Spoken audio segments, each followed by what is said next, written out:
মুমিনদেরকে বলা হয়েছে তোমরা কখনো হতাশ হবে না, কারণ তাকদীর লেখা হয়ে গেছে, হতাশার কোনো কারণ নাই। একটা প্রবণতা আমরা সমাজে দেখছি আত্মহত্যার। ইয়াং জেনারেশনকে আমরা নসিহত করব যে ভুলেও নিজের জীবনকে বিসর্জন দিতে যাবেন। আল্লাহ রাব্বুল আলামিন আপনাদেরকে সৃষ্টি করেছেন তার ইবাদত করার জন্য এবং তার জমিনে তার দিনটাকে প্রতিষ্ঠা করার জন্য। খেলায় খেলায় আপনার জীবনটা নষ্ট করবেন না, ঠিক আছে ভাই? আল্লাহ বোঝার তৌফিক দান করেন। তো কলম সৃষ্টি করার পরে কিয়ামত পর্যন্ত সব লেখা হয়ে গেছে। এখন আমাদের এই পৃথিবীতে তো মানুষ ছিল না, ছিল? এদিকে মনোযোগ দেন। এই পৃথিবীতে কি আগে মানুষ ছিল? এই পৃথিবীতে আগে কি ছিল তাহলে বলেন? হ্যাঁ, মাশাআল্লাহ। এই পৃথিবীতে আগে কি ছিল? এখন ওরা নাই? সবার সাথেই কিন্তু একটা করে আছে, কমপক্ষে কয়টা করে? সবার সাথে কমপক্ষে একটা করে। আর কোন কোন জায়গা আছে যেখানে জিনের বড় বড় আখড়া আছে। পৃথিবীতে যে জায়গাগুলো থেকে ইসলাম বিরোধী অপতৎপরতাগুলো চলে, ওখানে জিনের আখড়া বেশি। আর কথা বুঝতে পারছেন? তো জিন জাতিকে আল্লাহ পাক ধ্বংস করে দিয়েছেন তাদের পাপের কারণে, আল্লাহ দ্রোহিতার কারণে, অবাধ্যতার কারণে। এখন আল্লাহ রাব্বুল আলামিন ইরাদা করলেন পৃথিবীতে আমাদেরকে সৃষ্টি করবেন, মানে মানুষকে সৃষ্টি করবেন। আল্লাহ পাক তার সমস্ত ফেরেশতাদেরকে একত্রিত করলেন। ঘটনাটা কিন্তু খুব ইন্টারেস্টিং। আমি জানি এখানে ওলামায়ে কেরামও আছেন, তবে আমি সবার জন্য প্রযোজ্য হয় এমন কথা বলারই চেষ্টা করছি, কারণ অনেকে হয়তো এগুলো নাও জানতে পারে।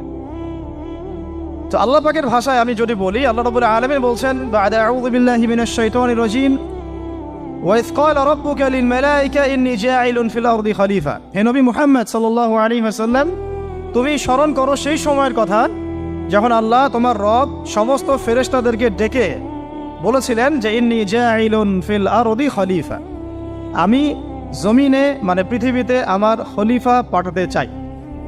কি পাঠাতে চাই? আরো জোরে বলেন।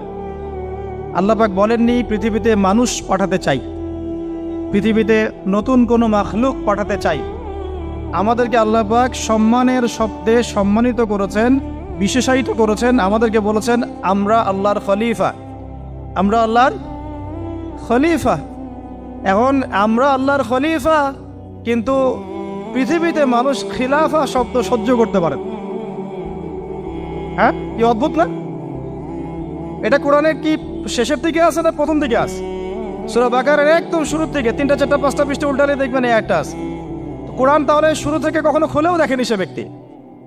প্রমাণ হলো এটা, সে খুলেও দেখে নাই, অথবা দেখলেও সে এড়িয়ে গেছে। আল্লাহ পাক আমাদেরকে বললেন যে পৃথিবীতে আমি আমার খলিফা পাঠাতে চাই। তাহলে আদম আলাইহিস সালামকে আল্লাহ পাক মুহাব্বতের শব্দে, সম্মানের শব্দে বিশেষায়িত করলেন কি বলে? সুবহানাল্লাহ, সুবহানাল্লাহ। আর খলিফা কাকে বলে এটা আমি আপনাদেরকে বোঝাচ্ছি একটা দোয়া থেকে। এই যে গাড়িতে করে আমরা বাসা থেকে আসলাম বা যখন কোনো সফরে যাই, আমরা একটা দোয়া পড়ি, সুবহানাল্লাযী সাখখারা লানা হাযা ওয়া মা কুন্না লাহু মুকরিনিন ওয়া ইন্না ইলা রাব্বিনা লামুনকালিবুন। এতটুকু তো পড়ি নাকি? বা এগুলো পড়তে হবে? বইমেলায় এসেছি শুধু লেকচার শোনার জন্য না, ছবি তোলার জন্য। আজকে জীবনটা পরিবর্তন করার নিয়াত করে যাইতে হবে, ঠিক আছে ভাই? বই প্রকাশ করা, ছাপানো, বিক্রি করা, লেখা, এর চেয়ে বড় কথা আমার জীবনটা ইলমের আলোয় আলোকিত করা। আমি বই লিখলাম ধরেন একটা, আমার মধ্যে সেই আমল নাই, লাভ নাই। লাভ আছে? আমি বই ছাপাইছি 100, 200, 500, 1000, আমি নিজেই আমল করি না, হবে? আগে আমল জরুরি। ইলমের সাথে আমলটা খুব বেশি জরুরি। আলেম তাকেই বলা হয় যে ইলম অনুযায়ী আমল করে। তাহলে আল্লাহ পাক বলেন লিমা তাকুলুনা মা লা তাফআলুন, তোমরা এমন কথা কেন বলো যে আমল নিজেরাই করো না? কাবুরা মাকতান ইনদাল্লাহ আন তাকুলু মা লা তাফআলুন, আল্লাহর কাছে সবচেয়ে গর্হিত একটা অপরাধ, তোমরা একটা কথা বলবা কিন্তু আমল করবা না। তো দোয়াটা মুখস্থ করবেন। এই দোয়ার নিচে একটা অংশ আছে, আল্লাহুম্মা আনতা সাহিবু বিস সাফারি। আমার কথাটা শুনেন, খলিফার অর্থটা বুঝেন। অনেকে তো অনেকভাবে ব্যাখ্যা করে আর কি। আল্লাহুম্মা আনতা সাহিবু ফিস সাফারি, আল্লাহ তুমি এই সফরে আমার সাথী। সফরে বের হওয়ার সময় দোয়া পড়ছি আমরা, আল্লাহুম্মা আনতা সাহিবু ফিস সাফারি, আল্লাহ তুমি এই সফরে আমার সাথী। ওয়াল খলিফাতু ফিল আহলি ওয়া মালি, আল্লাহ আমি তো বাসায় নাই, আমার বাসার আহাল মালের খলিফা হচ্ছে তুমি আল্লাহ। তাহলে খলিফা শব্দতে কি বুঝলেন? আল্লাহ আমার বাসার আহাল মালের খলিফা মানে কি? আমার স্থলাভিষিক্ত তুমি আল্লাহ, আমি ওখানে নাই বাসায়, আমি সফরে বের হয়ে গেছে, আমার স্ত্রী, আমার সন্তান, আমার মাল, আমার জান, এগুলোর দায়িত্ব তোমার, তুমি খলিফা। কত চমৎকার দোয়া। তাহলে পৃথিবীতে আমি আমার খলিফা পাঠাতে চাচ্ছি, তার অর্থ কি? আল্লাহ রাব্বুল আলামিন এই পৃথিবীতে আমাদেরকে তার প্রতিনিধি বানিয়েছেন। সুবহানাল্লাহ, সুবহানাল্লাহ। তাহলে আমরা নিজেদের আত্মপরিচয় ভুলে গেলাম যে আমরা আল্লাহর প্রতিনিধি পৃথিবীতে, তাই না? আমরা এখন আব্রাহাম লিঙ্কনের পূজা করতেছি। আব্রাহাম লিঙ্কনের পূজা তো বুঝেন না আপনারা, এটা হচ্ছে ওই যে সোকল ডেমোক্রেসির পূজার। আদতে প্রকৃত গণতন্ত্র বলে কিছু নাই এই বিশ্বের মধ্যে, যা আছে এগুলো তথাকথিত আর কি, স্লোগান জাস্ট, আর কিছু না। এটা যারা চর্চা করে তারাও জানে, আমাদের কাছে তারাই বলে। আদতে এই আপনার কমিউনিজমের কথা বলেন, এই লেনিন স্টেলিনারিজমের কথা বলেন, আপনি মুসলিনির কথা বলেন, চাইনিজ দর্শনের কথা বলেন, রাশিয়ান দর্শনের কথা বলেন, আর এই যে আরেকটা কি চলতেছে সেকুলারিজমের কথা বলেন, ন্যাশনালিজমের কথা বলেন, এগুলো একটা তাত্ত্বিক মতবাদ শুধুমাত্র। প্রকৃত মতবাদগুলো আপনি পাবেন বিশুদ্ধ যেগুলো কোরআন এবং হাদিসেই, এর বাইরে নাই। তা আমরা কিন্তু আল্লাহর খলিফা পরিচয় দিতে এখন দ্বিধাবোধ করতেছি। এই জমিনে আল্লাহ পাক আমাদেরকে তার খলিফা বানিয়ে পাঠিয়েছে। এখন খলিফা হলাম কিভাবে, কিসের গুণে খলিফা হলাম? প্রশ্নটা এটা। আমাদের কি 10টা হাত, 10টা পা, বেশি শক্তি ফেরেশতাদের চাইতে, যে আমরা খলিফা হলাম কিসের ভিত্তিতে আর কিভাবে হলাম? এটা শোনেন। আল্লাহ পাক বলছেন ওয়াল্লামা আদাম আল আসমাআ কুল্লাহা, আল্লাহ বলছেন আমি আদমকে এই মহাবিশ্বের যত নাম আছে, নাউন্স, ইসম, সব শিক্ষা দিয়েছি। সুবহানাল্লাহ। এই মহাবিশ্বের যত নাউন্স, নাম, এখানে ইসম শব্দের অর্থ কিন্তু জ্ঞান।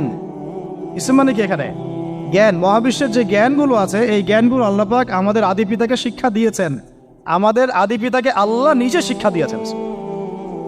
সৃষ্টিগতভাবে আমরা জ্ঞানী ছিলাম না, আল্লাহ পাক আমাদেরকে জ্ঞান শিক্ষা দিয়েছেন। আমরা ফিলোসফির বইগুলো খুললে দেখবেন ওখানে বুদ্ধিবাদ নামে একটা মতবাদ আছে। মানে তারা বলে যে মানুষ সৃষ্টিগতভাবেই একজন বুদ্ধিদীপ্ত প্রাণী। এটা ভুল কনসেপ্ট। সৃষ্টিগতভাবে আমাদের মধ্যে জ্ঞান ছিল না, আল্লাহ পাক আমাদেরকে জ্ঞান শিক্ষা দিয়েছেন। কথা বুঝতে পারছেন? একটা মতবাদ তাদের আছে অভিজ্ঞতাবাদ, মানে মানুষ অভিজ্ঞতা থেকেই শিখে। আরেকটা আছে সমন্বয় মতবাদ, আপনারা তো এগুলো অনেকে পড়েছেন হয়তো। এর বাইরে যে একটা মতবাদ আছে যে আল্লাহর পক্ষ থেকে ওহী ভিত্তিক মানুষ জ্ঞান শিখে, এই মতবাদ কোনো দার্শনিকের বইয়ে স্থান পেল না। কি আফসোস, কি আফসোস! অথচ মুসলিম ঘরের দার্শনিক তারা। আমরাও পড়েছি ভাই, 4 বছর এই কারণে গেলেই। কি আফসোস! আল্লাহ পাকের ওহীর পক্ষ থেকে যে জ্ঞান আসতে পারে, এইটা কনসেপ্টই নাই। অথচ এখানে কোরআনে আল্লাহ পাক বলছেন ওয়াল্লামা আদাম আল আসমাআ কুল্লাহা, আমি আল্লাহ আদমকে সমস্ত নাম শিক্ষা দিয়েছি। সুবহানাল্লাহ।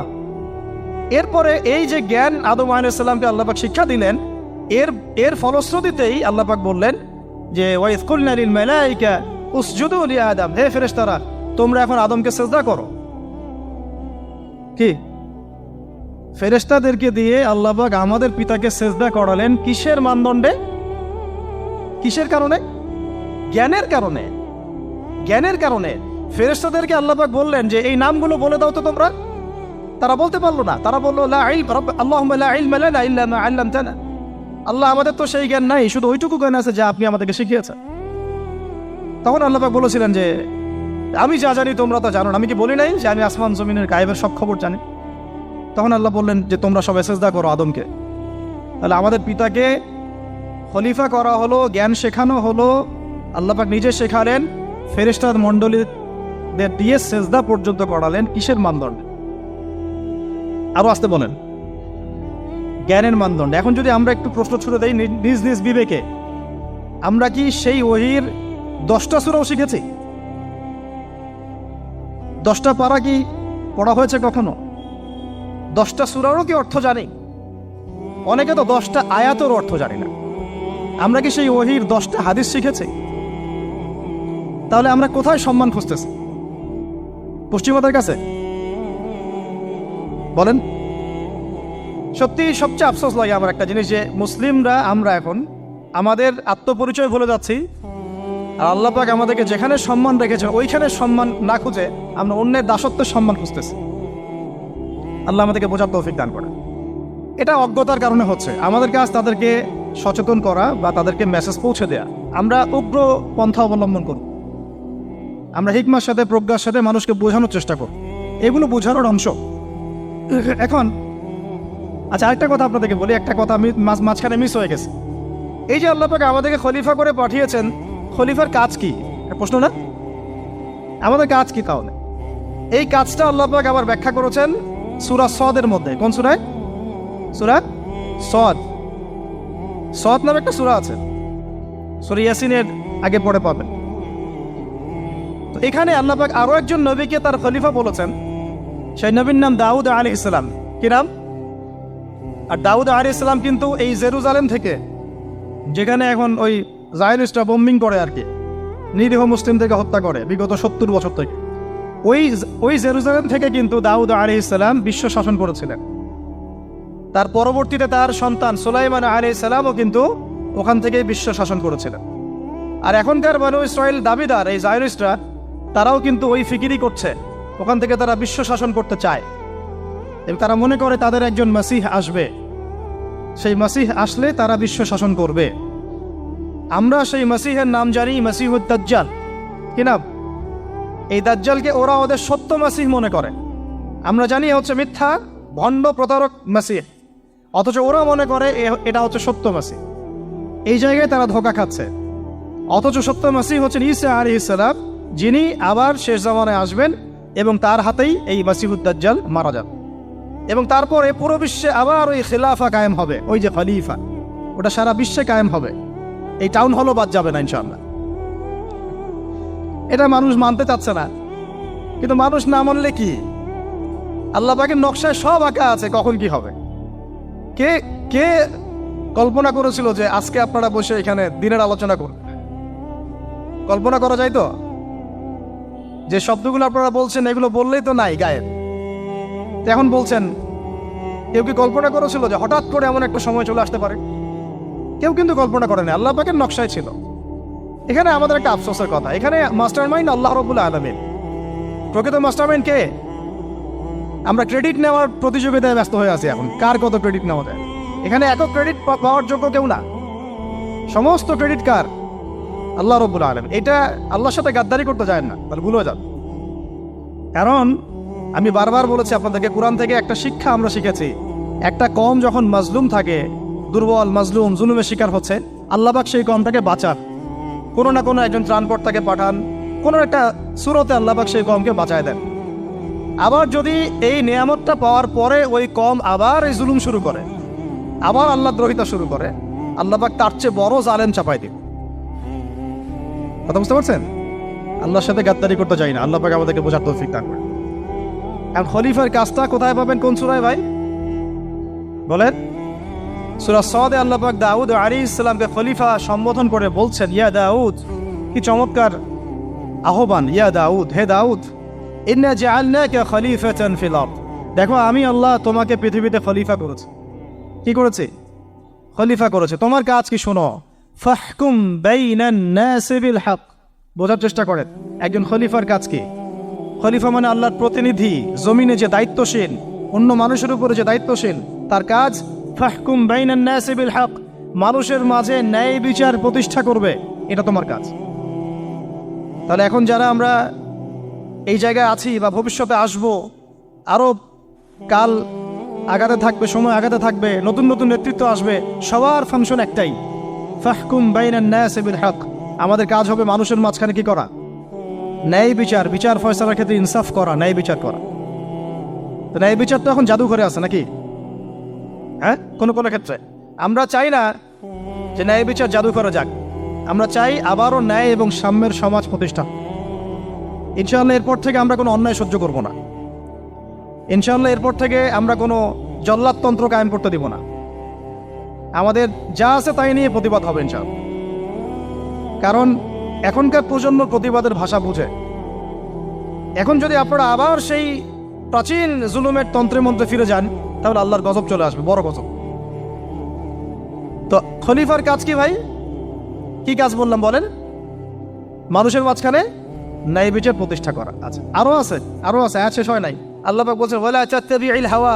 আর ন্যায় বিচার করতে গিয়ে নিজের দাসত্ব মানে প্রবৃত্তির অনুসরণ করো না। ন্যায় বিচার করতে গিয়ে নিজের প্রবৃত্তির অনুসরণ করো না, মন গড়া বিধানের অনুসরণ করো না। আমার মামা, আমার চাচা, আমার খালু পার করে দিও না। প্রবৃত্তির অনুসরণ মানে কি? মন যাচাই তাই করো না। ন্যায় বিচার করতে গিয়ে আল্লাহ পাকের বিধান মেনে চলো।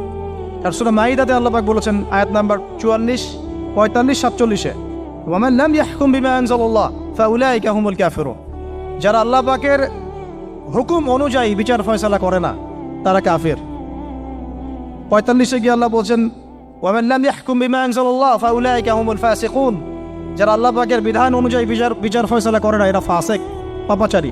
47 নম্বর আয়াতে গিয়ে আবার বলছেন ওয়ামান লাম ইয়াহকুম বিমা আনজালাল্লাহ ফাউলাইকা হুমুজ জালিমুন। যারা আল্লাহর হুকুম বিধান অনুযায়ী বিচার ফয়সালা করে না এরা জালেম। তো কাফেরও বলেছেন আল্লাহ, ফাসিকও বলেছেন, জালেমও বলেছেন। তাহলে বিচার ফয়সালা করার ক্ষেত্রে আল্লাহ পাকের বিধানকে সর্বোচ্চ অগ্রাধিকার দিতে হবে। নিজের প্রবৃত্তির অনুসরণ করা যাবে না। যদি করে তাহলে কি হবে? ইউদিল্লাকা আন সাবিলিল্লাহ, তাহলে এটা তোমাকে আল্লাহর রাস্তা থেকে সরায় নিয়ে যাবে। এর ফলে কি হবে? জেনে রাখো, ইন্নাল্লাযীনা ইউদিল্লুনা আন সাবিলিল্লাহ লাহুম আযাবুন শাদীদ বিমা নাসু ইয়াউমাল হিসাব। এটা পড়ে দেয়, নিশ্চয়ই যারা আল্লাহ পাকের সরল পথ থেকে বিচ্যুত হয়ে গেছে তাদের জন্য কাল কিয়ামতের মাঠে আছে আযাবুন শাদীদ। আযাবুন শাদীদ মানে কঠিন কঠিন যন্ত্রণাদায়ক শাস্তি, এই কারণে যে তারা কিয়ামতের দিনটাকে ভুলে গিয়েছে। শাদীদ এর অর্থটা কি এটা বোঝার জন্য আপনাকে সূরা হাদীদ পড়তে হবে। কোন সূরা? আসলে কোরআনের আয়াতগুলো হচ্ছে আকাশের তারার মতো।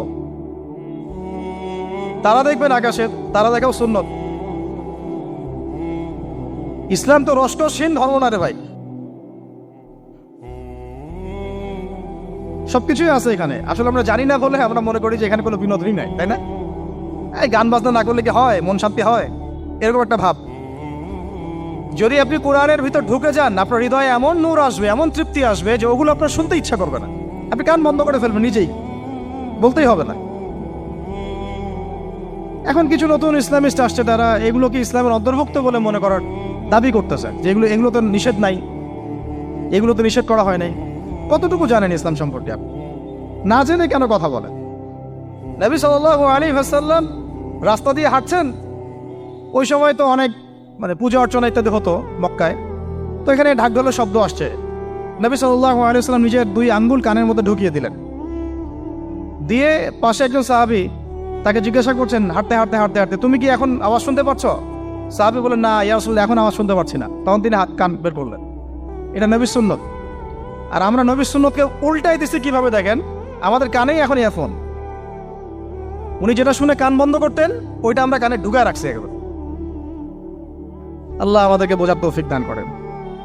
দেখেন, আমরা তো সবাই পাপী। আমার মনে হয় না আমরা কেউ নবী সাল্লাল্লাহু আলাইহি ওয়াসাল্লামের সুপারিশ ছাড়া পার পাবো, এমনটা মনে হয় না আমার। সবাই পাপী, আপনি আমি আমরা সবাই। তো যে নবীর সুপারিশ আমরা প্রত্যাশা করছি, সেই নবীর সুন্নতকে যদি এইভাবে অবজ্ঞা করতে থাকি তাহলে কি সুপারিশ পাবো ভাই? কি মনে হয় আপনাদের? অ্যাটলিস্ট সুন্নতকে তো সম্মান করতে হবে নাকি?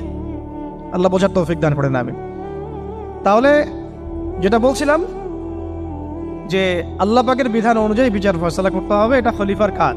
ন্যায় বিচার করতে হবে মানুষের মাঝখানে, এবং নিজের প্রবৃত্তির অনুসরণ করা যাবে না, তাহলে আল্লাহর পথ থেকে দূরে সরাই দিবে। এখানেই বললাম শাদীদ বুঝতে গেলে আপনাকে কোন সূরা পড়তে হবে? সূরা হাদীদ। আকাশের তারার কথা কেন বললাম? যে আকাশের তারাগুলো যদি মেলাতে পারেন দেখবেন বিভিন্ন শেপ তৈরি হয়। প্রত্যেকটা তারার অবস্থানের গাণিতিক একটা ব্যাখ্যা আছে। যারা অ্যাস্ট্রোনমি নিয়ে পড়াশোনা করেন তারা জানেন, এগুলো সবাই জানবেন না। প্রত্যেকটা তারাকে আল্লাহ পাক এত সূক্ষ্মভাবে স্থাপন করেছেন যে যদি সামান্য একটু ডানে বামে এগুলো সরে যায়, মহাবিশ্বের এই স্থিতিশীলতা নষ্ট হয়ে যাবে। এবং এটার কসমও আল্লাহ পাক কোরআনে করেছেন সূরা ওয়াকিয়ার মধ্যে। কোন সূরা? সূরা ওয়াকিয়াতে আল্লাহ পাক বলেছেন, ফালা উকসিমু বিমাওয়াকিইন নুজুম। আমি তারার অবস্থান স্থলের স্থিতির কসম করে বলছি। আল্লাহ পাক এর কসম করেছেন। কত গুরুত্বপূর্ণ জিনিস, ঠিক আছে? তো পরেরগুলো বললাম না। সূরা হাদীদ কেন পড়বেন? সূরা হাদীদ আল্লাহ পাক বলেছেন যে ওয়ানজালনাল হাদীদা ফীহি বাসুন শাদীদ। এই যে শাদীদ বোঝাতে গিয়ে হাদীদে আসছে। আল্লাহ পাক বলছেন যে আমি আল্লাহ পৃথিবীতে আসমান থেকে লোহা নাজিল করেছি। অবাক করার বিষয় না? লোহার খনি খুঁজতেছেন আপনারা মাটির নিচে, তাই না? আল্লাহ পাক বলছেন আমি লোহা নাজিল করেছি, আনজালনা, ঠিক যেমন ইন্না আনজালনাহু ফি লাইলাতুল কদর, আমি লাইলাতুল কদরে কোরআন নাজিল করেছি, আসমান থেকে নাজিল হয়েছে, তাই না? এরকমই ওয়ানজালনাল হাদিদা, আমি হাদিদ লোহা নাজিল করেছি, ফিহি বাসুন শাদীদ, যে লোহার মধ্যে আছে কঠিন শক্তি আছে না? আয়রন যে অণু পরমাণুগুলো, এগুলোর শক্তি সবচেয়ে বেশি না? কেমিস্ট্রিতে আপনারা পড়েছেন। তাহলে এখন আল্লাহ পাক বলছেন কিয়ামতের দিন তাদের জন্য আযাবুন শাদীদ, যারা আল্লাহ পাকের খলিফার দায়িত্ব পালন করবে না, যারা খলিফার দায়িত্ব পেয়েও ন্যায় বিচার করবে না, ইনসাফ করবে না, প্রবৃত্তির অনুসরণ করবে, ঠিক আছে, আল্লাহর পথ থেকে বিচ্যুত হয়ে যাবে, তাদের জন্য কিয়ামতের মাঠে এই শাস্তি আছে। তাহলে আমরা কি খলিফা শব্দ বুঝতে পারলাম? আমাদের পিতা যে খলিফা, এটা কি বুঝতে পারলাম? তাহলে এখন বলেন তো, প্রত্যেক নবী কি আল্লাহর খলিফা ছিলেন না? ছিলেন কি না? প্রত্যেক নবী কি আল্লাহর বিধান দিয়ে বিচার ফয়সালা করেন নাই? মানুষের মাঝখানে ইনসাফ করেন নাই? ন্যায় বিচার প্রতিষ্ঠা করেন নাই? এরপরে সাহাবায়ে কেরামের যুগে তারা কি ন্যায় বিচার প্রতিষ্ঠা করেন নাই? তাহলে হঠাৎ করে কি হলো বিশ্ববাসীর মধ্যে যে একেবারে কোরআন হাদিস এর মৌলিক বিষয়গুলো, এগুলো সব পাশ কাটিয়ে আমরা মানব রচিত বিধানগুলোর দিকে চলে গেলাম? রহস্যজনক না বিষয়টা? এটা হচ্ছে দাজ্জালীয় একটা শাসন আসতেছে সামনে। দাজ্জাল নিজেকে খোদা বলে দাবি করবে এবং সে সমস্ত মানব জাতিকে বোঝাবে যে সেই খোদা, নাউযুবিল্লাহ। সে অনেক ভেলকি দেখাবে, মানুষকে তার দিকে টেনে নিয়ে আসবে, এমনকি সে এক হাতে জান্নাত এক হাতে জাহান্নাম নিয়ে করবে। নবীজি বলেছেন যে তার জান্নাতে প্রবেশ করবে ওটাই তার জাহান্নাম, আর যে তার জাহান্নামে প্রবেশ করবে সেটাই হচ্ছে জান্নাত। তাহলে পুরো বিশ্ববাসীকে আল্লাহ থেকে দূরে সরিয়ে একটা গডলেস ওয়ার্ল্ডে রূপান্তরিত করার একটা তৎপরতা চলছে, লক্ষ্য করতেছেন না? এটা মূলত আপকামিং যে দাজ্জালীয় সভ্যতার ভবিষ্যৎবাণী নবীজি করেছেন, এই দিকেই ওয়ার্ল্ড যাচ্ছে, আস্তে আস্তে ওই দিকে যাচ্ছে। তবে নবীজি এটাও বলেছেন সাল্লাল্লাহু আলাইহি ওয়াসাল্লাম যে আমার উম্মতের মধ্যে একটা তয়ফা, একটা দল, কিছু মানুষ সব সময় হকের উপর অটল থাকবে ইনশাআল্লাহ, কিন্তু তাদের সংখ্যা হবে খুব কম। এখন আমাকে আপনারাই বলেন যে ওই হকের উপর অটল থাকতে হলে আমার সেই জ্ঞান লাগবে কি লাগবে না? বলেন।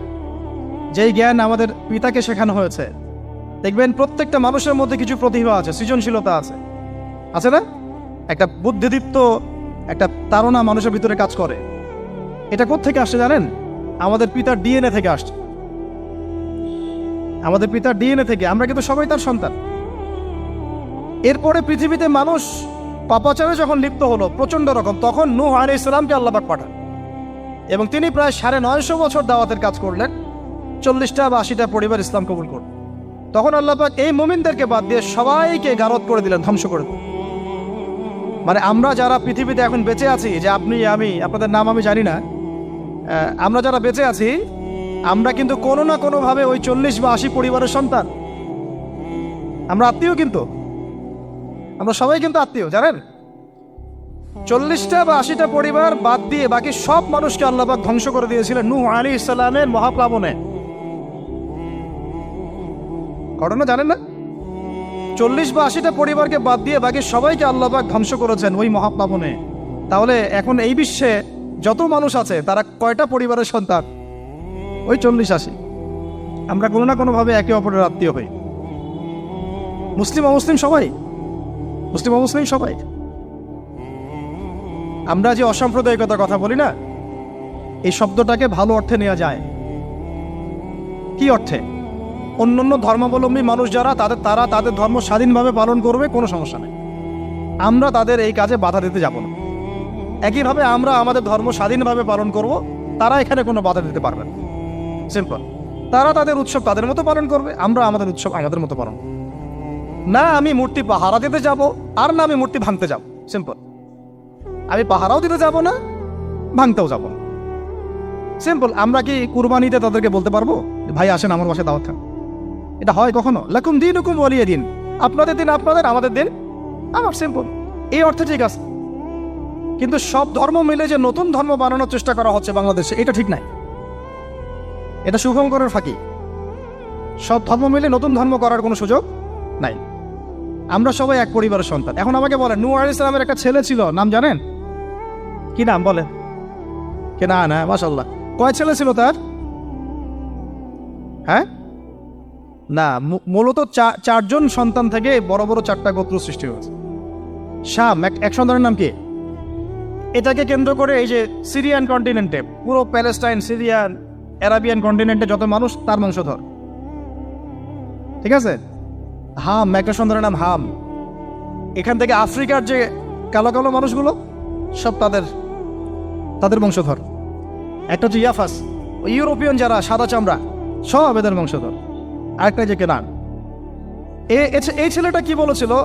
বাবা ডাকছে, নৌকায় আসো তাড়াতাড়ি, নৌকায় আসো তাড়াতাড়ি, না হলে আজকে আল্লাহ পাক আযাব দিয়ে ধ্বংস করে দিবে। সে নবীর সন্তান হওয়ার পরেও আল্লাহ প্রদত্ত ওহীর জ্ঞানকে মূল্যায়ন না করার কারণে ধ্বংস হয়ে গেল। আর ওই 40টা বা 80টা পরিবার নাজাত পেল কিভাবে? আল্লাহর পক্ষ থেকে নাজিলকৃত ওহীর জ্ঞানকে প্রাধান্য দিয়ে আনুগত্য করে। তাহলে কোন জ্ঞানকে আমরা প্রাধান্য দিব ভাই? আমি বলছি না যে আমরা দুনিয়াবী জ্ঞানগুলোকে শিখবো না, ওই প্রসঙ্গে আমি একটু পরে আসছি, যে আমরা শিখবো এবং কিভাবে শিখবো, কতটুকু শিখবো। আগে এই অংশটুকু শেষ করি। ঠিক একইভাবে আপনারা কি আদ জাতির নাম জানেন? আদ, সামুদ। ওই যে সৌদি আরব এখন যেখানে লাইন বানাচ্ছে, লাইন প্রজেক্ট, ওই আল ওলা বলে, আল ওলা লাইন প্রজেক্ট বানাচ্ছে, দেখবেন অনলাইনে। ওই জায়গা দিয়ে নবী সাল্লাল্লাহু আলাইহি ওয়াসাল্লাম তাবুক যুদ্ধের সময় গিয়েছিলেন। যাওয়ার সময় তিনি বলেছিলেন, তোমরা মাথা নিচু করে কান্নাকাটি করতে করতে এখান থেকে অতিক্রম করো। সাহাবীরা মাথার উপর কাপড় দিয়ে কান্নাকাটি করতে করতে জায়গাটা পার করেছেন, কারণ ওই জায়গায় সামুদ জাতি ছিল যাদেরকে ধ্বংস করা হয়েছে। ওটা হচ্ছে এখন পর্যটন স্পট। সুবহানাল্লাহ।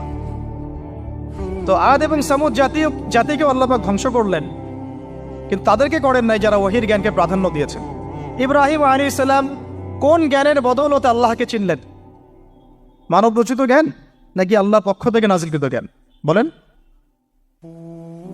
মূসা আলাইহিস সালাম কোন জ্ঞানের বদৌলতে ফিরআউনের মতো এই যে কি বলবো প্রতাপশালী একজন শাসকের সামনে দাঁড়িয়ে বুক ফুলিয়ে ইসলামের দাওয়াত দিলেন? কোন জ্ঞানের আলোকে? ওহীর জ্ঞান। আর ওহীর জ্ঞান যখন নাজিল করা হয়েছে তখন তিনি দোয়াটা পড়ছিলেন, রব্বি ইশরাহ লি সাদরি ওয়া ইয়াসসির লি আমরি ওয়াহলুল উকদাতাম মিন লিসানি ইয়াফকাহু কওলি।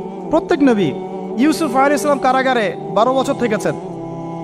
কত বছর? 12 বছর। আমাদের অনেক ভাই এরকম 5 বছর, 7 বছর, 10 বছর, 12 বছর থেকেছে আছে।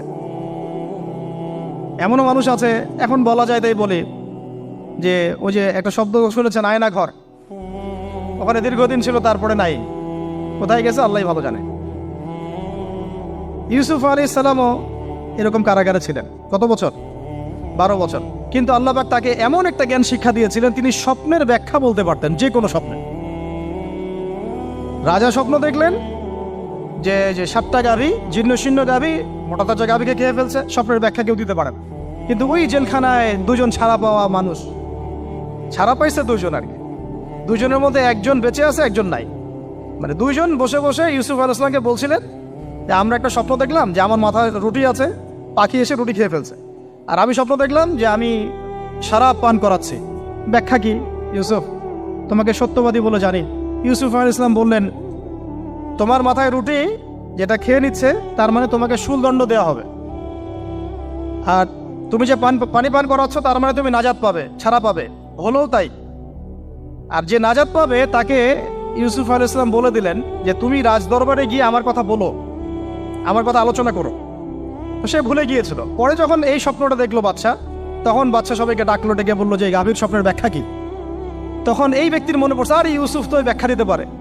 সে গিয়ে ইউসুফ আলাইহিস সালামকে ডেকে নিয়ে আসতেছে যে এই রাজা স্বপ্ন দেখছে, ব্যাখ্যা কি।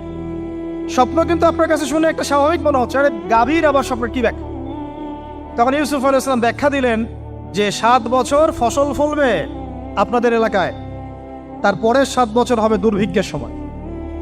কিসের সাথে কিসের ব্যাখ্যা? এই জ্ঞান কে শিখালেন তাকে? এই ইন্টারপ্রিটেশনের জ্ঞান কে শিখালেন? তাহলে জ্ঞানের মূল উৎস কে? আমার কথা বলার উদ্দেশ্য কি বুঝতে পারছেন? যত জ্ঞান তার মূল উৎস কে? স্বপ্ন একটা জ্ঞান, যদি সেটা সত্য হয়। আর জেনে রাখবেন, কিয়ামতের আগে আগে মুমিনদের স্বপ্ন বেশি বেশি সত্য হবে। ঠিক আছে? মূসা আলাইহিস সালামকেও সেই আল্লাহই জ্ঞান শিক্ষা দিলেন। ঈসা আলাইহিস সালাম এই কুষ্ঠরোগীর গায়ে হাত বুলালে ভালো হয়ে যায়। হ্যাঁ, অন্ধ ব্যক্তির মানে চোখে হাত বোলালে ভালো হয়ে যায়। এমনকি মৃত ব্যক্তিকে তিনি বলছেন কুম বিইজনিল্লাহ, আল্লাহর হুকুমে দাঁড়িয়ে যাও, দাঁড়িয়ে গেল। এই জ্ঞান কে দিয়েছেন তাকে? দাউদ এবং সুলাইমান আলাইহিস সালাম এই যে পশু পাখির ভাষা বুঝেন, সুলাইমান আলাইহিস সালাম পিঁপড়ার ভাষাও বুঝেন। আপনাদের সায়েন্স কি পিঁপড়ার ভাষা বুঝে? হ্যাঁ, আমরা তো এখন সায়েন্সকে সবকিছুর মানদণ্ড মনে করি, তাই না? সায়েন্স যদি বলে হ্যাঁ তাহলে হ্যাঁ, না বললে না। মানে এমন একটা ভাব, দেখেন সায়েন্সকে আমরা ইলাহ বানাইছি, ইলাহ, উপাস্য। সায়েন্স যদি বলে যে পৃথিবী থেকে অমুক অমুক কোটি কোটি আলোকবর্ষ দূরে একটা গ্রহের সন্ধান পাওয়া গেছে, নাম দিল ধরেন যে আলফা এক্স ওয়াই জেড কিছু একটা, ওখানে হুরপড়ি আছে, হ্যাঁ ওখানে দুধের সাগর আছে, মধুর সাগর আছে, তো মানুষ তখন বিশ্বাস করা শুরু করবে হ্যাঁ হ্যাঁ তাই তো, তাই থাকতেই পারে। নাসা বলেছে না হয় পারে, নাসা মন্তব্য করেছে না হয় পারে। ওরকম যদি বলে অনেক দূরে একটা আগুনের একটা বিশাল ইয়া পাওয়া গেছে, গ্রহ পাওয়া গেছে, ওখানে আযাব দেওয়া হয়, শাস্তি দেওয়া হয়, ওখানে অন্য মাখলুক আছে, ওদের ভাষায় এলিয়েন আর কি, মানুষ বিশ্বাস করে। এটা আল্লাহ পাক কোরআনে বলছেন যে সুলাইমান আলাইহিস সালাম পিঁপড়ার ভাষাও বুঝতেন, ওই কথা বিশ্বাস করতে চাচ্ছে না।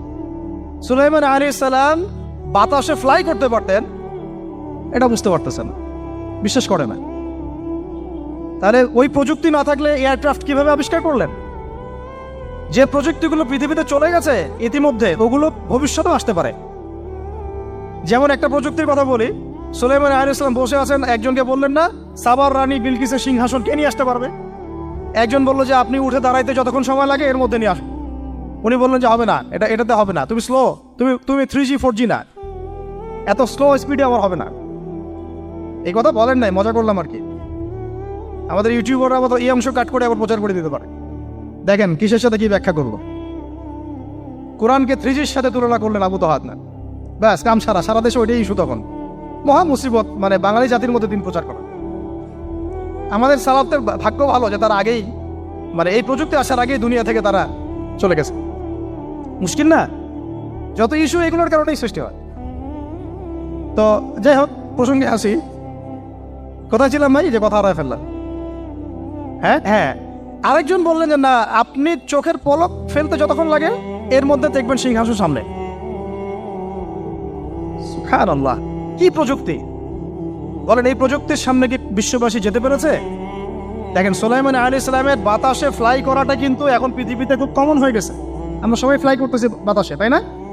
যদি আপকামিং কোনো সময় আপনি দেখেন যে এইরকম চোখের পলকেই একটা বস্তু আরেকটা জায়গা থেকে এক জায়গায় চলে আসতেছে, আমি অবাক হব না ইনশাআল্লাহ।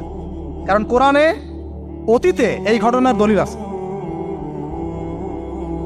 বুঝাতে পারতেছি না? এক কথায় সমস্ত জ্ঞানের মূল উৎসকে। এরপরে আসেন, অত আর লম্বা করছি না, আমাদের নবী মুহাম্মদ সাল্লাল্লাহু আলাইহি ওয়াসাল্লাম আসেন, আমরা তো তার উম্মত। 23 বছরে, একটু মনোযোগ দেন, এটা আলোচনার লাস্ট পার্ট, ঠিক আছে? 23 বছরে তিনি পুরো জাহেলিয়াতকে পরিবর্তন করে দিয়েছেন। কত বছরে? 23 বছর। আপনারা কি জানেন যে আইয়ামে জাহিলিয়াতে আসলে কি কি সমস্যা ছিল? কেন ওই যুগটাকে আমরা জাহিলিয়াত বলি? বেসিক্যালি 5-6টা সমস্যা ছিল। কয়টা? 5-6টা। 1 নম্বর শিরক। 1 নম্বর কি? আমার সাথে বলেন। শিরক আমাদের ওয়ার্ল্ডে নাই, এটা তো গ্লোবাল শিরক চলতেছে এখন। শুধু ধর্মীয় শিরক চলতেছে না, কিন্তু এখন শিরক হচ্ছে পলিটিক্সে, শিরক হচ্ছে ইকোনমিক্সে, শিরক এডুকেশনেও আছে, শিরক কালচারের মধ্যেও আছে।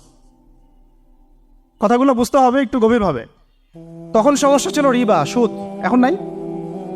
রিবা ছাড়া কোনো সিস্টেম আছে এখন ওয়ার্ল্ডে? আমি গতকালকে একটা হাদিস মোতালা করছিলাম সুদ সংক্রান্ত। নবীজি বলেছেন সাল্লাল্লাহু আলাইহি ওয়াসাল্লাম যে একটা যুগ আসবে সামনে, সুদবিহীন কোনো মানুষই চলতে পারবে না। যে চলতে চাইবে তার গায়েও সুদের ছিটা ফোটা গিয়ে লাগবে। আসে নাই সেই যুগ? সুবহানাল্লাহ, কিভাবে তিনি এত স্পেসিফিকলি কথাগুলো বলতে পারেন? নিশ্চয়ই তিনি এমন একজন সত্তার কাছ থেকে জ্ঞান পেয়েছেন যিনি সব জানেন, অতীত বর্তমান ভবিষ্যৎ, তাই না? এমনকি নবীজি বলেছেন ইমামুল মাহদির সময় যে 10 জন ঘোড়সাওয়ার বের হবে এবং তারা গিয়ে খোঁজ নিতে যাবে যে দাজ্জাল বের হয়েছে কিনা, নবীজি বলছেন আমি সেই 10 জনের নামও জানি, তাদের বাবার নামও জানি। সুবহানাল্লাহ, সুবহানাল্লাহ। কিয়ামতের মাঠে আলী রাদিয়াল্লাহু আনহু, আবু বকর রাদিয়াল্লাহু আনহু, ওমর, উসমান রাদিয়াল্লাহু আনহুম আজমাইন, তাদের হিসাবটা কেমন হবে ওইটাও নবী সাল্লাল্লাহু আলাইহি ওয়াসাল্লাম আগেই বলে দিয়েছেন। সবচেয়ে দ্রুত হিসাব হবে এই উম্মতের আলী ইবনে আবি তালিব রাদিয়াল্লাহু আনহু। যাবেন, বেরোবেন, শেষ। কি মানুষ, তার জীবনীটা পড়ে দেখবেন। আমি শেষের দিকে বলে দিব আপনাদেরকে আজকে, এবং এটা রেকর্ডেড থাকবে, ইনশাল্লাহ অনলাইনে দিয়ে দিব, যে আপনারা কোন কোন সাবজেক্টের বই কিনবেন। বইমেলা তো শুধু মানে আসলেন একটা র্যান্ডমলি বই কিনলেন এমন না, টপিক ধরে ধরে সাবজেক্ট ওয়াইজ বই কিনতে হবে। ঠিক আছে ভাই? বই কেনার পিছনে টাকা পয়সা খরচ যদি না করেন, মানে দিনের জন্য অর্থ ব্যয় করার মানসিকতা না থাকে, এলেম পাওয়া যাবে। অনেক মুহাদ্দিস নিজের গায়ের জামা খুলে দিয়ে পর্যন্ত বই নিয়ে বাসায় গিয়েছে, জানেন? তাদের সমস্ত সম্পত্তি বিক্রি করে দিয়েছেন বই কেনার জন্য। আজকে সকালে আমাদের এক ভাই মজাকারা করছিলেন যে আমারই এক ওস্তাদ, বাংলাদেশের অনেক বরেণ্য একজন আলেমে দ্বীন, প্রবীণ আলেমে দ্বীন, তার কথা আলোচনা হচ্ছিল যে তিনি কিতাব পড়তে পড়তে পড়তে হঠাৎ একটা কিতাব তিনি খুঁজে পাচ্ছেন না। তো ছাত্রদেরকে পাঠালেন যে খুঁজে নিয়ে আসো তো, কোথায় আছে, কেউ খুঁজে পায় না। তিনি নাকি ওযু করে এসে নামাজ, 2 রাকাত নামাজ পড়ে বাচ্চার মতো হাউমাউ করে কান্নাকাটি শুরু করলেন, আল্লাহ আমার সেই কিতাব কোথায় গেল, আমার কিতাবটা এনে দেন। তলাবুল ইলম কাকে বলে দেখেন, ইলমের তালেব, ইলমের ছাত্র কাকে বলে? এই যে ইলমের ছাত্র, আমরা কি ছাত্র হইতে পারছি? একটা বইয়ের দাম যদি দেখি 100 টাকা, বাস আমাদের গায়ে লাগে। 100 টাকা দিয়ে তো আপনার গার্লফ্রেন্ডকে নিয়ে বসতে গায়ে লাগে না, বসলে তো 500 টাকা চলে যায়। আর এখনকার মেয়েরা তো খায়ও বেশি, ডেটিংয়ের সময় আনকি, তাই না? অনেকে দেখা যায় যে এটাকেই প্রফেশন বানায় ফেলছে না। জিনা থেকে বাঁচতে হবে, জিনা থেকে বাঁচতে না পারলে কলবে আল্লাহ নূর আসবে না। আল্লাহ পাক আমাদের কথাগুলো বোঝার তৌফিক দান করেন, আমিন। জিনা, আবার বলছি, জিনা থেকে বাঁচতে হবে, অন্যথায় কলবে নূর আসবে না। আল্লাহ পাক আমাদেরকে বোঝার তৌফিক দান করেন, আমিন। কোথায় ছিলাম ভাই? বলেন। 1 নাম্বার কি ছিল? শিরক। 2 নাম্বার রিবা, সুদ। ওইটা বলতে গিয়ে হাদিসটার কথা বলেছিলাম। এই সুদটা কি এখন বেশি না কম? এখন সুদ মানুষ খাচ্ছে, যুক্তিও দিচ্ছে যে এই যুগে এখন সুদ না খাইলে কি চলে। একদিন একটা মসজিদে বয়ান করছিলাম, তো মসজিদে বয়ানের মাঝখানে একজন দাঁড়ায় গেল, দাঁড়ায় আমাকে বলছে যে উস্তাদ, হুজুর বুঝলাম আপনার সব কথা ঠিক আছে, এখন আমার 1 লাখ টাকা ধার লাগবে, আমি কোত্থেকে নিব? বলেন, আসলে উত্তর দিবেন কি? হ্যাঁ, সুদের ক্ষতিকর বিষয়গুলো যেমন বলতে হবে, সুদবিহীন ব্যাংকিং সিস্টেম এবং অর্থনৈতিক ব্যবস্থাও তো চালু করতে হবে। সেটা কি? সেটা হচ্ছে যাকাত। সেটা কি? যাকাত, সাদাকা এবং কর্জে হাসানা, এগুলো তো চালু করছি না আমরা শুধু কথা বলছি তাত্ত্বিক যে সুদ হারাম। আমিও তো অনেক জায়গায় বলছি, কারণ বলতে হচ্ছে, না আপনার জানাতে তো হবে। সুদের পাপের সবচেয়ে নিম্ন শাখা হচ্ছে মায়ের সাথে জেনা করা, সর্বোচ্চ শাখা হচ্ছে আল্লাহ এবং তার রাসূলের সাথে যুদ্ধ করা। একটা হাদিস বুখারীতে এরকমও আসছে, বুখারীতে কি তিরমিজিতে, আমি রেফারেন্সটা ভুলে যাচ্ছি, তবে হাদিসটা সহিহ। নবী সাল্লাল্লাহু আলাইহি ওয়াসাল্লাম বলেছেন, যে ব্যক্তি 1 দিরহাম সুদ খায় সে যেন 36 বার জেনা করে। আর আপনারা তো জানেন, এটা আমার বলার দরকার নাই, 4 শ্রেণীর মানুষকে নবীজি অভিশাপ দিয়েছেন, যে নিজে খায়, তারপরে যে সুদ দেয়, যে লিখে রাখে, যে সাক্ষী থাকে। তা আমি বলতে যাচ্ছি, আইয়ামে জাহিলিয়াতে এই সুদটা ছিল, আমাদের এই বর্তমান ওয়ার্ল্ড অ্যাফেয়ার্সে নাই। বাংলাদেশ একটা কান্ট্রি হিসেবে চিন্তা করবেন না, আপনি গ্লোবালি চিন্তা করবেন, কারণ এখন একটা দেশ স্বতন্ত্রভাবে চলতে পারে না। ওয়ার্ল্ড ব্যাংকের সাথে আপনাকে ডিল করতে হবে, IMF এর সাথে। আমি যদি প্রেসিডেন্ট হই, তা আমাকেও করতে হবে, আপনি হলে আপনাকেও করতে হবে। তো কথা বলে তো শুধু কথা বলে লাভ নাই, আপনার বিকল্পটা কি? আসলে বিকল্প ব্যবস্থাটা কি? এটা তো মূল কথা। ইকোনমিক্স নিয়ে কতগুলো কিতাব আছে এখানে, ইসলামিক ইকোনমিক্স নিয়ে আমরা কতগুলো কিতাব ছাপাইছি, বর্তমান ওয়ার্ল্ড অ্যাফেয়ার্স নিয়ে আমরা কতগুলো কিতাব ছাপাইছি। নবী সাল্লাল্লাহু আলাইহি ওয়াসাল্লাম বলেছেন, শেষ জামানার সবচাইতে আমার উম্মতের উপর ভয়াবহ ফিতনা হচ্ছে মাসিহুদ দাজ্জাল। কি নাম বলেন? এখন আপনি আমাকে মাদ্রাসার পুরো সিলেবাসে এই কন্টেন্টে আমাকে দাজ্জাল নিয়ে একটা ফ্যাকাল্টি দেখান, আছে? কয়টা কিতাব আছে? সবচেয়ে ভয়াবহ ফিতনা নবীর মুখে, নিজের মুখে বল, সবচেয়ে ভয়াবহ, এর চেয়ে ভয়াবহ কোনো ফিতনা আসে নাই, আসবেও না। তো এখন আপনি আমাকে বলেন যে এই ফিতনা সংক্রান্ত কতগুলো কিতাব আপনার কাছে আছে বাসায়, বলেন। তাহলে গ্যাপস আছে না আমাদের মধ্যে? গ্যাপ ফিল আপ করতে হবে। কথাগুলো বলার উদ্দেশ্য হচ্ছে গ্যাপটা ফিল আপ করা। তো এই রিবার সমস্যাটা এখনো আছে। আল্লাহ পাক আমাদেরকে রিবা মুক্ত জিন্দেগি দান করেন আমিন। এবং আমি রিকোয়েস্ট করব বিনয়ের সাথে যে আমাদের ঊর্ধ্বতন কর্তৃপক্ষ যারা আছেন শুধু একটা কাজ করেন না, একটা কাজ একটা বছর করেই দেখেন না কি হয়। প্রত্যেকটা মুসলিম, অমুসলিমদের কথা বলছেন, যেহেতু এটা খিলাফা স্টেট না সেহেতু অমুসলিমরা এখানে জিজিয়া দিবে না। খিলাফা স্টেটে অমুসলিমরা জিজিয়া দেয়, এটা তো খিলাফা স্টেট না, এটা তো ডেমোক্রেটিক স্টেট এবং সেকুলার স্টেট। শুধু মুসলিমদের কাছ থেকে যাদের নিসাব পরিমাণ সম্পদ হয়েছে জাকাত দেওয়ার, সবার কাছ থেকে রাষ্ট্রীয়ভাবে বাধ্যতামূলক জাকাত নেন, দেখেন না অর্থনীতি সচল হয় না হয় না। একটা বছর নিয়ে দেখেন না কি হয়। কেউ এই উদ্যোগ গ্রহণ করতে পারতেছে না। কেন হচ্ছে না আমরা বুঝতে পারতেছি না। কর্জে হাসানার এনজিও চালু করা যায়। আমরা অনেক সংগঠন করছি, সোশ্যাল, অরাজনৈতিক ইত্যাদি রাজনৈতিক। আমরা ইকোনমিক এনজিও খুব একটা করতে পারছি, কিন্তু এই জায়গাগুলো দখল করে ফেলছে। দেখেন কারা কারা, নাম বলতে যাচ্ছি না। এবং যারা যারা দখল করছে তারা কিন্তু এখন রাষ্ট্রের অনেক বড় বড় জায়গা হস্তক্ষেপ করতেছে। ইভেন ট্রান্সজেন্ডারের মতো ইস্যু কিন্তু তারা ঢুকাই দিচ্ছে ভিতর, ঢুকায় না? উত্তরবঙ্গ জুড়ে পুরো উত্তরবঙ্গে ঘুরে আসেন, দেখেন কাদের তৎপরতা বেশি। নীলফামারীতে সফর করে দেখলাম যে ওখানে একটা গ্রামের মধ্যে 24টা এনজিও কাজ করতেছে, শুধুই সব। তারপরে মানুষ তামাক চাষ করে খাচ্ছে। একটা দল দাবি করতেছে নবী সাল্লাল্লাহু আলাইহি ওয়াসাল্লাম ছাড়াও আরো নাকি নবী আসতে পারে, নাউযুবিল্লাহ। এবং ওই যে মির্জা গোলাম আহমেদও তাদের অন্তর্ভুক্ত। মানুষ ওই ধরনের নাম লিখাচ্ছে চাকরির জন্য, ব্যবসা করতেছে তারা দেশের মধ্যে। তাহলে ভাই শুধুমাত্র তাত্ত্বিক কথাবার্তা না, আমাদের সংগ্রামটা কিন্তু বহুমুখী। শুধু ইলম অর্জন তো একটা বেসিক জিনিস, এই বেসিকটাই এখনো হচ্ছে না আমাদের। ইলম অর্জনটা বেসিক জিনিস, এটাই হচ্ছে না। এরপরে আপনার অর্থনীতি সমৃদ্ধ করা, সংস্কার করা, সমাজ সংস্কার করা, রাজনৈতিক অঙ্গনগুলোর মধ্যে যে অরাজকতা এগুলোকে সংস্কার করা, কত কাজ আমাদের। কিন্তু আমরা কিন্তু একটা জায়গাতেও স্থির নাই। ইভেন একটা মাসালাতেও আমরা এক জায়গায় আসতে পারতেছি না, ঐক্যবদ্ধ হতে পারতেছি না। আমরা খুবই ব্যাকডেটেড চিন্তা করতেছি এই জায়গাতে। অথচ আমাদের উচিত ছিল এই প্রবলেমগুলোকে আরও 30-40 বছর আগে সলভ করা। তাহলে এখন হয়তো আপনি ভালো কিছু পেতেন। আমাকে একটা প্রতিষ্ঠান দেখান যেখানে নুরানি থেকে নিয়ে, মানে নুরানি থেকে দাওরা বা ক্লাস নার্সারি থেকে মাস্টার্স, এরকম সিলসিলায় ইসলামিক শিক্ষা এবং জেনারেল শিক্ষাকে একত্রিত করে একটা সিলেবাস মেনটেন করে পড়ানো হচ্ছে। আমাকে কয়েকটা প্রতিষ্ঠানের নাম বলেন, আমি ওখানে আমার মেয়েকে ভর্তি করাবো। আমাকে দেন, রেডিমেড দেন, আমার ছেলেকে ভর্তি করাবো। আমরা ফিকির করতেছি না। এটা হওয়া উচিত ছিল বিগত 30 বছর আগেই। আমি আপনাদেরকে বলি যে প্রকাশনা সংস্থার ভাইরা আছেন অনেকে এখানে। ধরেন আমাদের রংপুরের কোনো ভাই আপনাদেরকে পুরো 1 বিঘা জমি দিল, বা ধরেন 5 বিঘা জমি দিয়ে দিল, ঠিক আছে? আর আমরা সবাই মিলে দেশবাসীর কাছ থেকে টাকা কালেক্ট করে একটা কনস্ট্রাকশন দাঁড় করে প্রতিষ্ঠান দাঁড় করালাম, একেবারে অনার্স, মানে নুরানি থেকে নিয়ে, মানে প্লে গ্রুপ থেকে নিয়ে মাস্টার্স, এরকম ফ্যাকাল্টি আর করলাম। এখন ভাই আপনারা যারা বই প্রকাশ করতেছেন, আমাকে কি আপনারা বই দিতে পারবেন? প্রত্যেকটা ক্লাসে আমি কোন কোন বই পড়াবো পারবেন?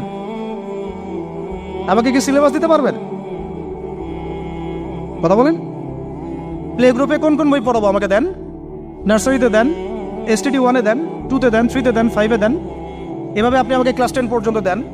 তারপরে কি আপনি আমাকে অনার্স, মাস্টার্স, এই ফ্যাকাল্টিগুলো আলাদা আলাদা, এগুলো কি ইউনিভার্সিটি আদলে আপনি কি আমাকে সাজা দিতে পারবেন? আমরা জায়গা দিব, টাকা দিব, প্রতিষ্ঠান করে দিব। প্রকাশনা সংস্থা থেকে কি আমরা এতটুকু পেতে পারি? তাহলে কাজের ক্ষেত্র আসলে কোনগুলা?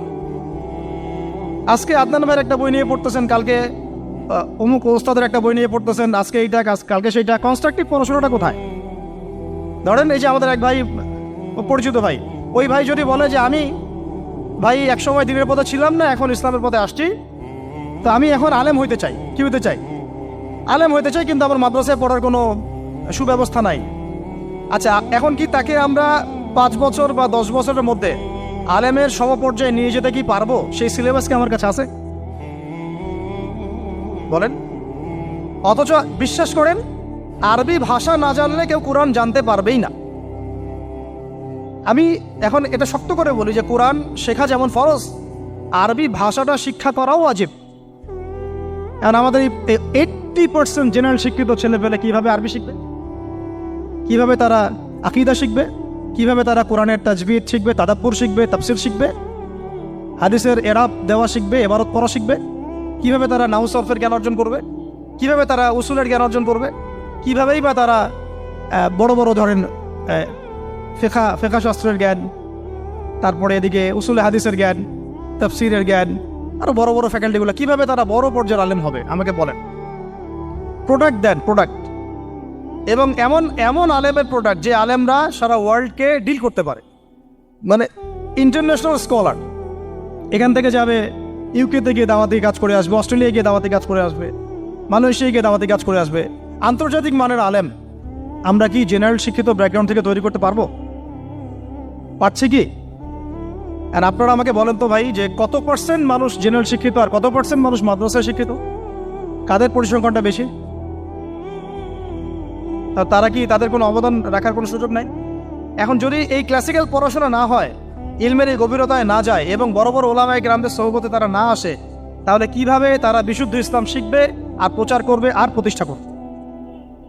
তো প্রশ্ন কিছু করে গেলাম।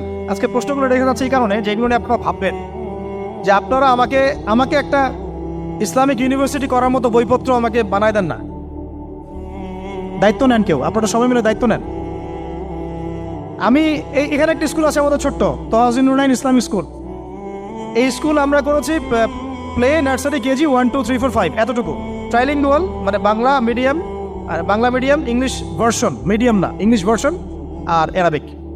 এই সিলেবাসটুকু করতে, এই 8টা ক্লাসের সিলেবাস করতে আমাকে 7 দিন 8 দিন একেবারে বাংলা বাজার ঘাটাঘাটি করে, ওই আমরা আগে তো ইংলিশ মিডিয়ামে পড়াশোনা করতাম, ওই অক্সফোর্ডের বই ঘাটাঘাটি করো, ব্রিটিশ কাউন্সিলের বই ঘাটাঘাটি করো, তারপরে ওদের ম্যাথামেটিক্স, ওদের সায়েন্স, আবার এই মাদ্রাসার অ্যারাবিক, আবার এই সরকারি কারিকুলামের বই, এগুলো ঘাটতে ঘাটতে ঘাটতে একটা সিলেবাস আমরা দাঁড় করাতে পারছি।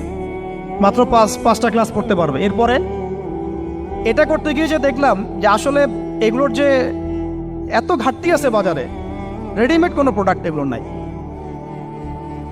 ঘুরে ফিরে কি সেই আমরা ওই একই জিনিসই চর্চা করতে থাকবো, নাকি আমরা একটু বহির্বিশ্বে যেভাবে দিন প্রচার হচ্ছে এই মান দিতে পারি? এটা আমাদের উচিত না করার কাজটা? হ্যাঁ, এটা তো আমাদের হাতে রাষ্ট্রীয় ক্ষমতা নাই, থাকলে না হয় উপরের লেভেল থেকে এগুলো করা যায়, খুব সহজ। বরং উপরের লেভেলে যারা আছেন তারা তো আরো ট্রান্সজেন্ডার ঢুকাচ্ছেন, আপনারা তো এলজিবিটি ঢুকাচ্ছেন। তাহলে এই কাজগুলো কাদের করতে হবে? তাহলে বেসরকারিভাবে করতে হবে। এখন আমরা যারা বইকে ভালোবাসি, জ্ঞানকে ভালোবাসি, আল্লাহকে ভালোবাসি, রাসূলকে ভালোবাসি, চাই যে আমরা যা করছি আমাদের পরের প্রজন্মটা মানুষের মতো মানুষ হোক। কাজ কি কম না বেশি আমাদের বলেন? সেই ক্ষেত্রে কাজগুলো কিন্তু ওইভাবে হচ্ছে না ভাই। একটা বিষয়ের বই সবাই ছাপাচ্ছি, কেন? কি দরকার আছে? একটা বিষয়ের বই আমি সবাই ছাপাচ্ছি। একটা জিনিস, একটা হিস্ট্রি, একটা কিতাব, অনেকগুলো প্রকাশনী আপনারা করতেছেন। একই বই ফাইজুল কালাম সবাই করতে আছে। একটা বই তাসাউফ আত্মশুদ্ধি, অনেক প্রকাশনী করতেছে, কপি করতেছে। ভাই আমাদের কি কাজ? কি দুনিয়ার স্বার্থ উদ্ধার করা, না আমার দিনের কোনো খেদমত? আমার কথায় মাইন্ড করবেন না, আমি মাইন্ড করার মতো কথা বলছি না। আমি বলছি আপনাদেরকে আরও যেন কনস্ট্রাকটিভ হয় কাজগুলো। মানে আপনাদের সাথে আমি বসবো ইনশাল্লাহ আবার আলাদা করে, যে একটা আমাকে পুরো শিক্ষা ফর্মুলা আমাকে দিবেন, মানে প্রত্যেকটা ক্লাসের বই রেডি করে দিবেন, যাতে আমরা প্রতিষ্ঠান বানালেই একদম পুরা কমসে কম ক্লাস 1 থেকে 10 ঢেলে দিতে পারি, আমার পরিশ্রম করতে না হয়। ওখানে বাংলা মিডিয়ামের বই থাকবে, ইংলিশ মিডিয়ামেরও থাকবে, এবং অ্যারাবিক তো থাকবেই। একটা গঠনমূলক সিলেবাস, যেটা পড়লে আমার ছেলে মাশাআল্লাহ হাফেজও হবে, এদিকে মাশাআল্লাহ সে ইংরেজিতেও দক্ষ হবে, সায়েন্সেও দক্ষ হবে। এক পর্যায়ে যখন সে এসএসসি পাস করবে, সে দেখবেন যে যার রাস্তা বেছে নিচ্ছে। বেস আমি তাকে করে দিছি 10 পর্যন্ত। এখন সে ডক্টর হোক আর ইঞ্জিনিয়ার হোক, আর না হয় যদি আল্লাহর খলিফাই হয়, কোনো সমস্যা নেই। সমস্যা আছে? এটা দরকার ছিল ভাই, আরো 30 বছর আগে দরকার ছিল। আমরা যেটা পাই নাই, এটা আমাদের আফসোস। আর এই জেনারেল ব্যাকগ্রাউন্ড থেকে এইরকম জায়গায় উঠে এসে এই যে এগুলো কথাগুলো বলা বা এই কাজগুলো করা, এগুলো সবাইকে হয়তো আল্লাহ পাক এভাবে কবুল নাও করতে পারে। এর পিছনে অনেক গল্প থাকে, অনেক হিস্ট্রি, অনেক ত্যাগ, অনেক আত্মত্যাগ, এগুলো সবাই হতে পারবে না। কিছু মানুষ বের হয়ে আসছে, ডক্টর জাকির নায়েক তো সবাই হইতে পারে নাই, পারছে? তো এই জিনিসগুলো আমাদের বুঝতে হবে যে আমভাবে সবাই সবকিছু করতে পারবে না। আমাদের একটা একাডেমিক ফর্মুলা দরকার, যেখানে আমরা পড়বো, আমরা আলেম হয়ে বের হবো। পারা যাবে তো ইনশাআল্লাহ?